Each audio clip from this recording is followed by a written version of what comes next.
فرعون کا لفظ سنتے ہی لوگوں کے ذہن میں یہی آتا ہے کہ یہ وہ بادشاہ تھا جو اپنی دولت اور شان و شوکت کے بعد ظلم کرتا تھا، لیکن فرعون دراصل مصر میں رہنے والے ہر بادشاہ کو کہا جاتا تھا۔ یعنی ہم اردو میں اگر بادشاہ کا لفظ استعمال کرتے ہیں تو وہ اپنی زبان میں بادشاہ کو فرعون کہتے تھے۔ مصر کی تاریخ میں جتنے بھی بادشاہ گزرے وہ سب بیش بہا ہیرے جواہرات اور قیمتی پتھروں کے مالک تھے۔ کوئی انہیں ذرا سی بھی تکلیف پہنچائے یا ان کی شان میں گستاخی کرتا تو وہ اسے مار دیتے تھے۔ ایسے ہی ایک فرعون کی کہانی تاریخ میں بہت مشہور ہے، جس نے اپنی بیٹی کے بال بنانے والی عورت کو 4 بچوں کے ساتھ گرم تیل میں ڈال دیا تھا۔ دوستو، آج سے کئی ہزار سال پہلے مصر کا ایک بادشاہ تھا جو خدائی کا دعویٰ کیا کرتا تھا۔ فرعون نہایت ہی بدکار اور ظالم شخص تھا۔ اس زمانے میں اللہ تعالیٰ نے حضرت موسیٰ علیہ السلام کو پیدا فرمایا۔ حضرت موسیٰ علیہ السلام نے بنی اسرائیل قوم کو اسلام کی طرف دعوت دی اور انہیں جھوٹے خدا سے باز آنے کو کہا۔ فرعون کے محل میں ایک عورت تھی جس نے حضرت موسیٰ علیہ السلام کے دین کو قبول کر لیا تھا۔ وہ اللہ تعالیٰ پر ایمان لے آئی۔ اس خاتون کا نام مشاطہ تھا جو کہ فرعون کی باندی تھی۔ فرعون نے اسے اپنی بیٹی کی خدمت کرنے کے لیے اور اہم کاج کے لیے مامور کر رکھا تھا۔ یہ کنیز فرعون کی بیٹی زلیخا کے بال بناتی تھی، ان کو سنوارتی تھی، ان کی دیکھ بھال کرتی تھی۔ ایک دن کنگھی کرتے ہوئے اس کے ہاتھ سے کنگھی گر گئی تو خادمہ نے بے اختیار بسم اللہ کہا، جس پر زلیخا نے کہا کہ یہ تو میرا باپ ہے۔ جس پر خادمہ نے کہا، نہیں، یہ آپ کا نہیں بلکہ ہمارا خدا ہے جس نے آپ کو، ہمیں اور آپ کے بابا کو پیدا کیا۔ جس پر فرعون کی بیٹی نے کہا کہ یہ میں اپنے بابا کو بتاتی ہوں۔ جس پر خادمہ نے کہا، ہاں بے شک۔ اس کے بعد فرعون کے دربار میں خادمہ کی بچوں سمیت حاضری ہوئی۔ فرعون نے کہا کہ کون ہے تیرا رب؟ بتا مجھے ذرا، تو نے کیا کہا میری بیٹی سے؟ خادمہ نے اس وقت بھی کہا کہ مجھے پیدا کرنے والا میرا اللہ ہے جس نے مجھے اور آپ کو بھی پیدا کیا ہے، یہ دنیا بھی اسی کے دم سے ہے۔ اس پر فرعون کو غصہ آ گیا اور اس نے کہا، میں تجھے تیرے بچوں سمیت گرم تیل میں ڈال دوں گا۔ خادمہ چونکہ مسلمان تھی وہ ڈٹی رہی۔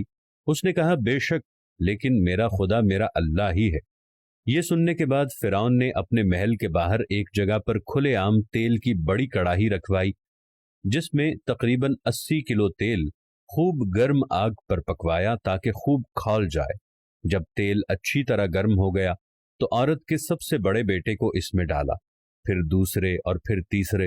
اس عورت کا چوتھا بیٹا دودھ پیتا بچہ تھا جو اس وقت ماں کی گود میں سینے سے لگا ہوا تھا۔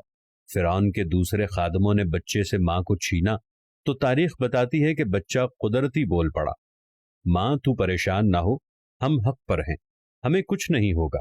ماں اور درباری خوب حیران ہوئے، لیکن ماں کو قدرتی طور پر یہ اطمینان ہو گیا کہ اللہ کبھی مجھے اکیلا نہیں چھوڑے گا۔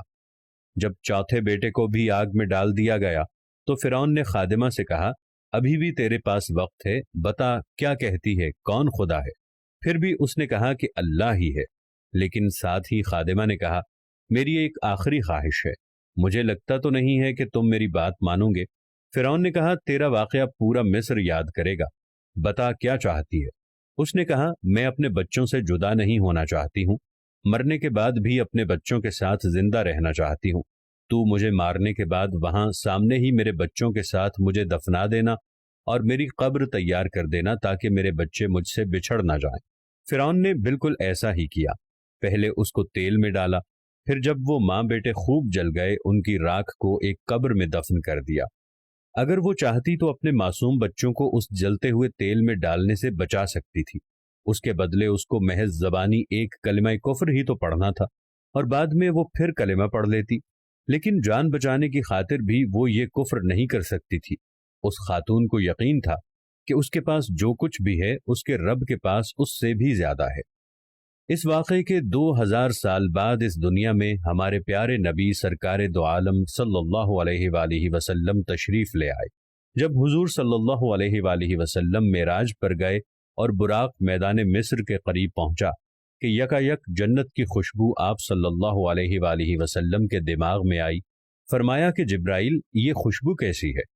کیا یہ جنت کی خوشبو ہے؟ حضرت جبرائیل علیہ السلام نے کہا، یا رسول اللہ صلی اللہ علیہ وآلہ وسلم، جنت تو یہاں سے بہت فاصلے پر ہے، لیکن یہ فرعون کی دختر کی کنگھی کرنے والی عورت کی قبر کی خوشبو ہے۔ انہیں جس دن دفن کیا گیا تھا اس دن سے لے کر قیامت والے دن تک یہاں سے خوشبو آتی رہے گی۔ بے شک ہم خوش قسمت ہیں کہ ہمیں بہت آسانی سے یہ دین اور اسلام مل گیا۔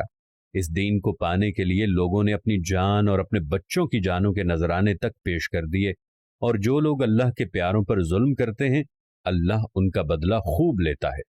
وہ فرعون جس نے اس خاتون اور اس کے بچوں کو جلتے ہوئے تیل میں جلایا تھا، وہ مرنے کے بعد بھی سزا بھگت رہا ہے۔ اللہ تبارک و تعالی نے اس کی لاش کو آج بھی عذاب میں مبتلا کر رکھا ہے۔